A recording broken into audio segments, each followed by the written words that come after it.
Hello, I would like to show you how to create a material so that each of the object can have its own random color. We've got about 12 cubes that share the same material, and this is basic principle BSDF. Now let's add another node, which is input object info. And thanks to that, if we connect random to base color, we will get a random color for each of these cubes. Object info node separate objects that share the same material, so we can treat them individually. So now, in order to make them a little bit more interesting, let's add a color ramp. Shift A, converter and color ramp. Now we can add our own pointers and set the colors so that it looks more interesting.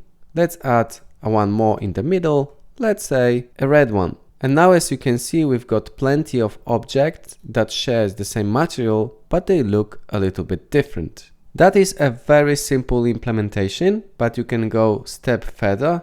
You can prepare your material as you would normally, and then mix shader with some other shader. In this case, I used emission, but it can be any other shader.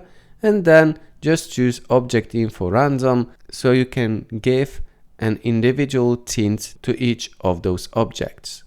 It might be very useful with the items that are similar, like leaves, grass, trees, flowers, and many more.